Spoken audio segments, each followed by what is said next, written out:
tikhian in moi khian in sana pani kha cheng sang thum zaruk ve ve khana salta pakhata khanin 12% kha a lepta pakhata khanin 12% kha a loss ta ni chunin apum puya khanin a lep emo lo emo ni mai thaya khamizat kha zon tu ni ta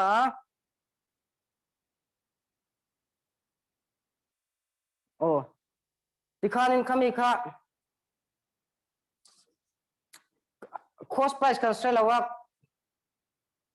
chuanin cheng sang thum zaruka asal chunin total selling price hi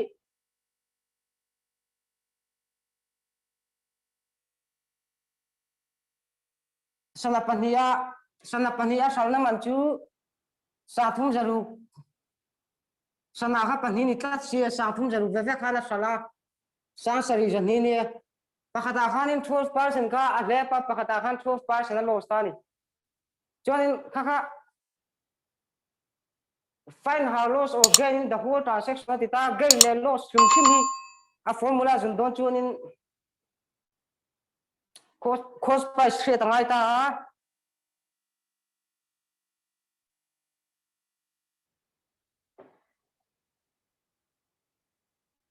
CPU of first words in tiếng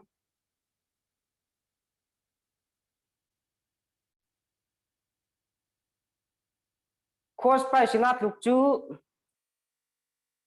selling price into 100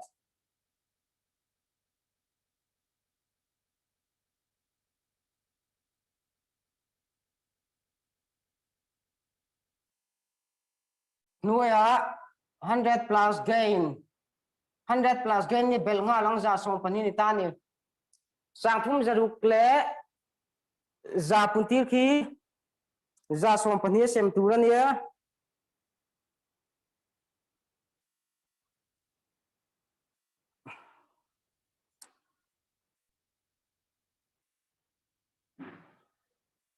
sang thum zan hi som pali 0.2857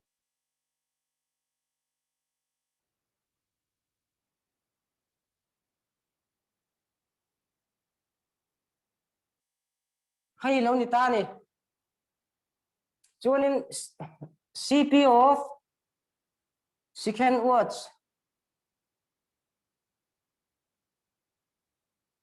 equal to sang thum zaruk puntir na 100 nuya pai ve thung tu 12% ni jun 88 an ye hay kan ti leang sang thum zaruk le zapuntir hi somriat pariat ni sem le ai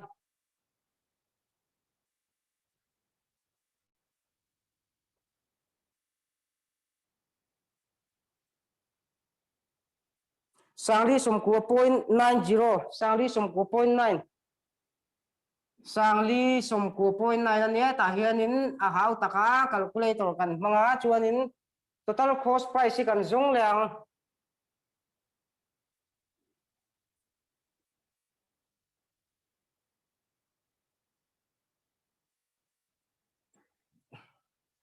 sang thum zani som pali le sangli som ko bel khi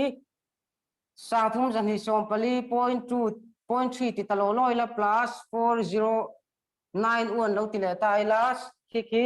sang thum zani som pali 0.3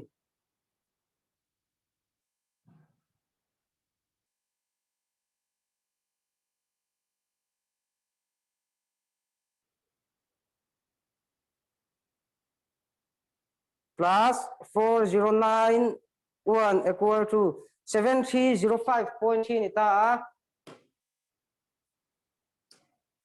7305.3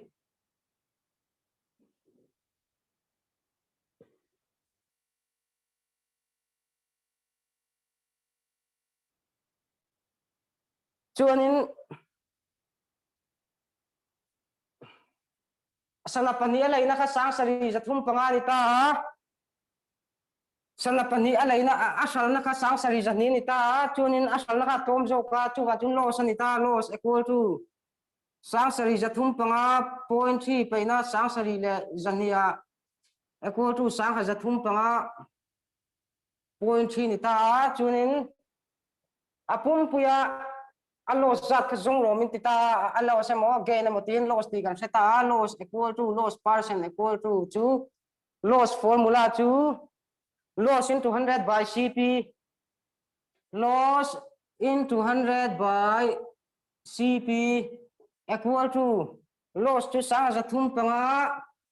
0.3 into 100 by CP equal to sang sari zani equal to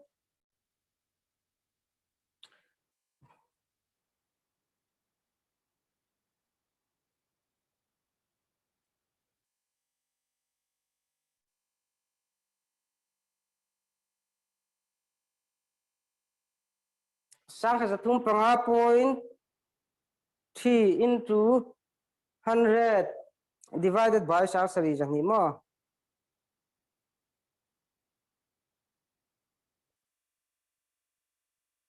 hey one hi telangai lawa 305.3 into 100 305.3 into 100 divided by sang sari zani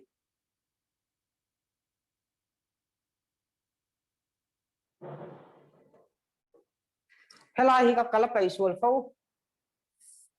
sang sari zathum panga 0.3 sang sari zani equal to 3501105 105.3 105.3 nia loss to 105.3 nia loss percent kan zong dona loss into 100 by CP total cost price to equal to sang sari zani ni ta chuanin khi kan chokanga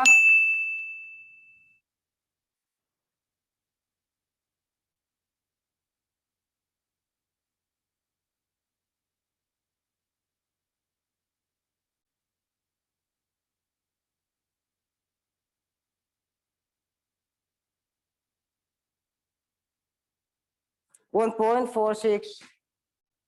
achuaka kiki decimal point ito loss percent ni apumpu ayan 1.46 kan muta ka po calculator kan mang chara minute nga vel kan mangani han chodan pa nga niya tuna shortcut chicken kan lo chokang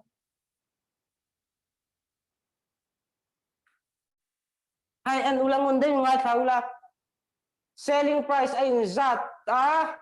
gain le 12 pa gain le loss ay zat pok chuanin apung puya chuanin alos ngei dona loss percent kiti ha kesom chuanin loss percent equal to b square divided by 100 hay loss ani ngala zat chuanin loss equal to loss percent equal to sompani mun sompani nuya 100 equal to 1.44 answer oh hian a zo there